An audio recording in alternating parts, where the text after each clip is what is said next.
Hello there UKDCers, today I have this, which is the Krudo knife Slipjoint. I purchased this from the second-hand market.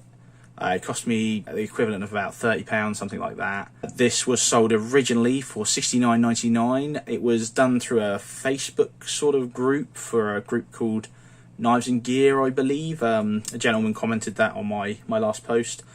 I can't find a lot out about this, but I did manage to find out that the knife this is based on is a lock knife in America. It was the smallest one they did. So it's USA designed, Chinese made. This is a limited run. This is number 190 of, I believe, a 325.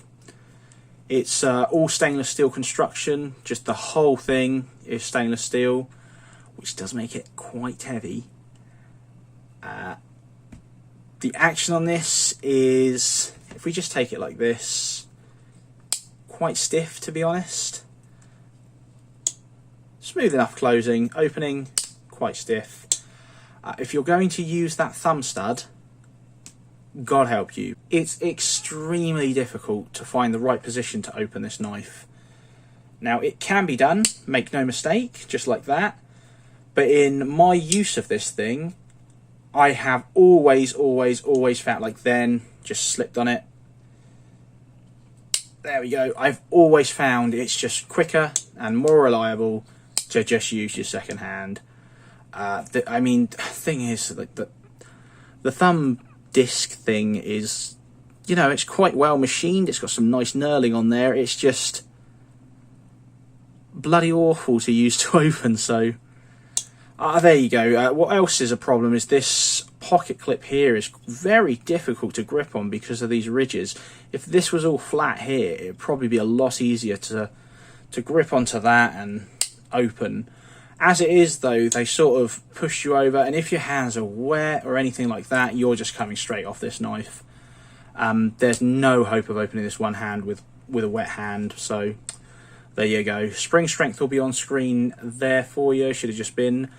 It's running on bearings, curiously. I have no idea why they elected, maybe they just kept the entire design except for changed it to a slip joint, kept the bearings and everything, I guess. But yeah, it certainly doesn't help the action on this thing. You can see the actually has quite nice machining on the scales there. You can see it's got a nice little pattern on that, and it's quite well done, which is odd. It's sort of like a nice, you know, scale pattern on the scales. You get this very not deep carry pocket clip that comes to about there in your pocket, exposing that much of the knife, which does include some of the blade. So there's that. It's also very tight, that pocket clip. It's actually, you can see it scratching there.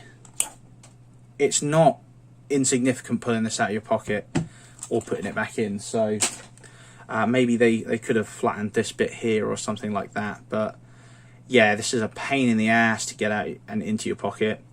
It is left-hand reversible, and the thumb disc does go all the way around, so you can open this left or right-handed. Although, again, like I said, Godspeed using this thumb disc. You do get yourself a little lanyard hole at the back here. You get some useless jimping on this. Like, I've never...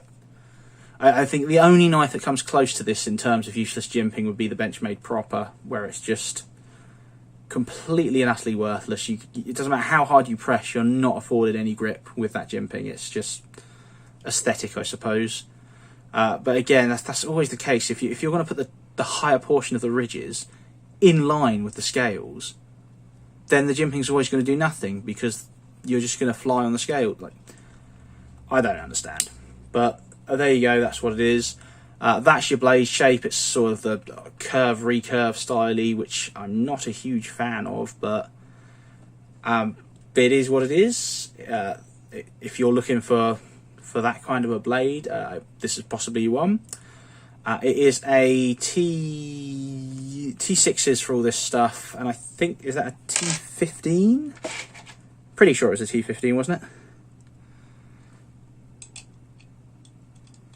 I'm wrong. It must be a T10.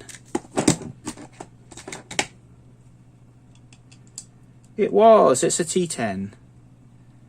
Yeah, there you go. T10 for that, or a T6 for in here as well. So I have got a video of me taking this thing apart on my first impressions of this. If you really want to see it in pieces, go and have a look at that video. It is only tip up, which is my preference anyway, so there's that. And the fit and finish on this, do you know, it's all right. Look, I mean, the centering, bang on, absolutely dead on. There's just no real gapping or anything, although if you look real close, actually, yeah, you can sort of see, you can see the bolt through that gap there. So that's not perfect, although it is very minor.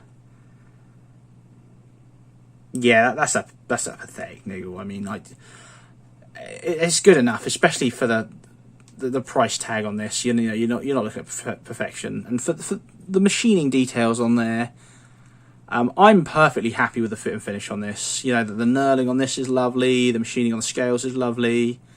It's all done quite well. Blade material is 9CR18, is it?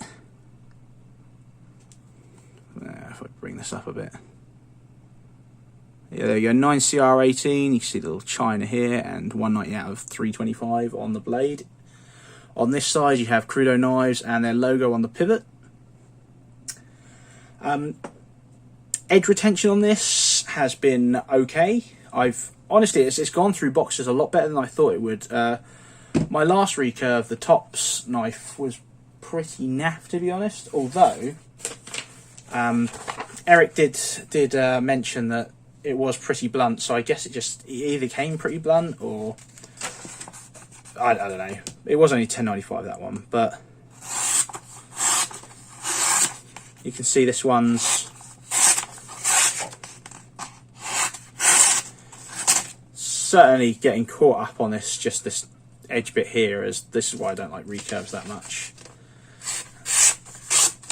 as I find that's the case with all of them, but it certainly still cuts. The 9CR18 held its edge admirably. I've no issues with that whatsoever.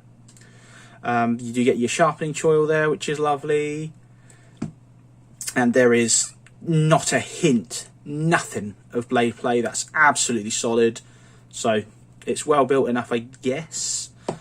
Let's throw it up against some of the other knives I have. There's a 940. There is a mini Griptilian.